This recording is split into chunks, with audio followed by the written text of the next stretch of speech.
नहीं चाहिए तो बोलते तो मैं कुछ व्यवस्था कर देता हूँ। ऐसा बोलना है, पानी तो दे ही दिया, पियो, हम जब जरूरत हो तो पैसे जरूर मांगते हैं? तो बाद में आके ले जाना। હિમસાગર तो ગાઈસ દસાનું કેટલું પબ્લિક છે પણ જનરલ બધી ફૂલ થઈ ગઈ છે એકદમ ફૂલ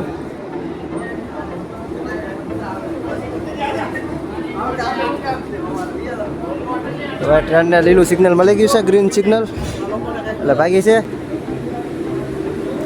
હાલો ગુડ બાય હરેશભાઈ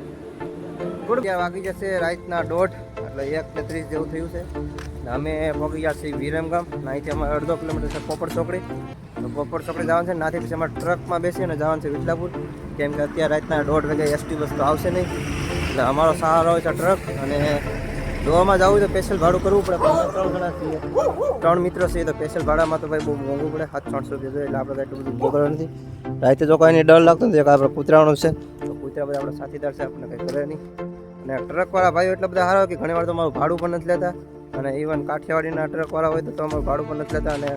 અમુકના સા પાણી પાય છે એટલે ભાઈ ટ્રકવાળા બધા બહુ સારા માણસો હોય રાતે અમને લેતા જાય એટલે છોકરા હોય તો બહુ ડર ના લાગે અને અમે તો ભાઈ 3-4 વર્ષ થયા આપણે આવી જ સફર કરી છે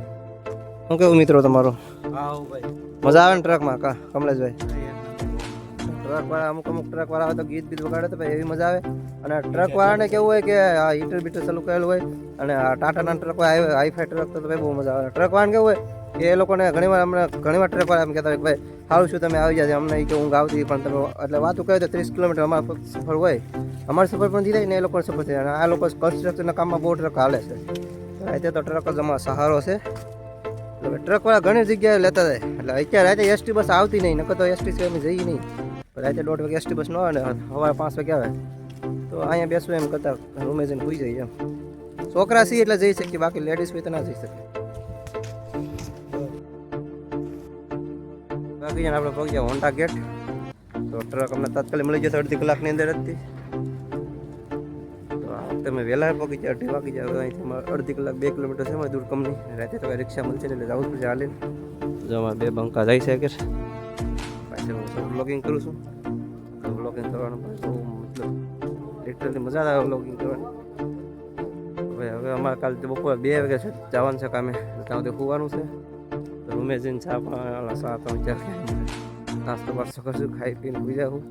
હવા ઊભા થાવ 2 વાગે જવાનું છે એટલે કોઈ ટેન્શન છે ને આમે તમારે નાઇટ શિફ્ટ હોય ને તો તમે ઘરે જઈને જતા ને હમણાં મકર સંક્રાંતિમાં 2 દિવસ રજા હતી એ શિફ્ટ હોય એટલે અમે ના જાય ઘરે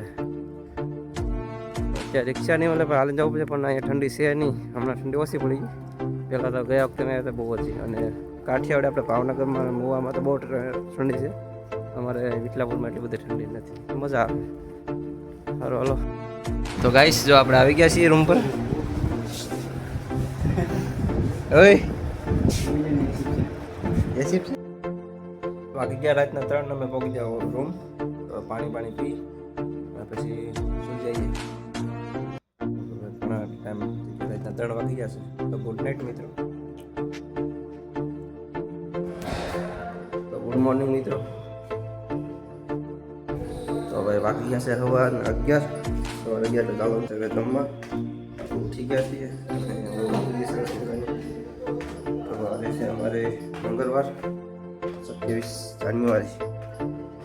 આજે તમારે કમે જવાનું છે ડીસીમાં કાલે ઘરે હતા પણ જોવા જઈએ मिस्टर प्रतिपाल सिंह हो मिस्टर क्या कहना चाहोगे आप हमारा व्लॉग में आके સુધી ગામડે તો આજે જો હોસ્ટેલ આવી ગયા છે આપણી હોસ્ટેલ છે ને આપણું ગ્રાઉન્ડ છે ને ઠંડી છે થોડી થોડી આપણે ઓડી પહેરી છે પણ એવરેજ એટલી બધી પણ નથી આપણા મવા જેટલી નથી રેડી કરશે સરસ મજાનું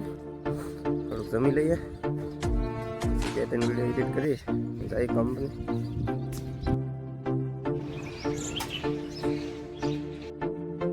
1:30 વાગી ગયા છે ને આપણે તૈયાર થઈ ગયા છીએ કમલેશભાઈ તૈયાર ગયો છે આ ભાઈ તૈયાર થઈ ગયા છે આ ભાઈ અમારી એ સિપ્પા આવડે હતા પણ બી સિપ્પા શું કેવું છે ભાઈ તમે હંમેશા થમ્સઅપ ને દેખાડે કેમ કે ભાઈ બ્લોગમાં તો ચાલો આજે કેટલી છે 27 જાન્યુઆરી મંગળવાર તો મિત્રો વાગી ગયા છે રાતના 12 નાસ્તો કરવા દિવસ નાસ્તો કરવા લઈ